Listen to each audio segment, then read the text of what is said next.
Alright, let's talk about launch positions, what they are and what you use them for. A launch position serves as a placeholder or a bucket of where fireworks are going to be launched from on your sky field. So as you look on this sky field, we have a wide open sky field. We could add product just willy-nilly to this sky field, and they'll always default to where the last one was, and you can move them around. But notice that you have no organization, so if I want fireworks to come back to this exact position, if I added another one, it always defaults to the last place it was. I'd have to drag it over here and get it close to wherever this position is. So a better way to organize this, and especially if you're going to be using a firing system, is to use launch positions. So what we're going to do is add a launch position, and you do that by going to Show, Add Launch Position. Now, if you select this item, it's going to add one, but also remember to take note of your quick keys or your shortcuts, your keyboard shortcuts. So a Control-L will automatically add a launch position.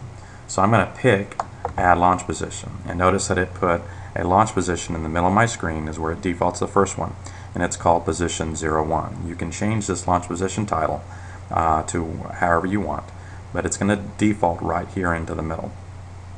Now that we have a launch position, we can actually drag these fireworks and they will snap to this launch position and become part of that launch position. So notice now when we highlight this firework, it tells you it's a purple peony and it's in position 01 when you look down there on the screen. If I look at this one, it's just a gold peony. It does not belong to a launch position. So if I drag this over to this launch position, it'll snap into there. And now when I look at it, it's now, you can see that it's assigned to position 1. This one too is not inside of a launch position.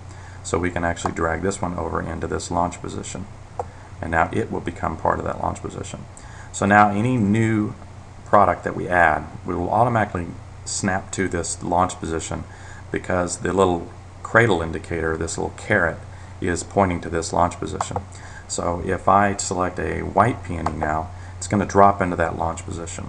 So let's add a second launch position, and I'm going to do that by holding Control-L. It's going to automatically add a new launch position, and notice the little caret is indicating that this launch position is selected. So if I add a third launch position, I'm going to do that by holding down Control-L. I now have 3 launch positions. So you can notice that the indicator is here. So if I press a product now, a variegated peony, it's going to snap into that launch position. If I want one to go into this launch position, I simply just select the launch position by clicking on the name one time, and then I choose my product.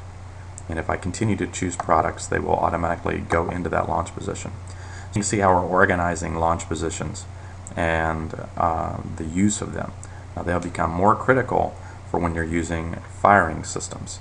And in that case, you can edit the launch position and you can assign your modules to those launch positions. Everything is still true in here. You can move these fireworks. They're in and out, so I can drag this outside of a launch position. And notice that its title, it loses a position title.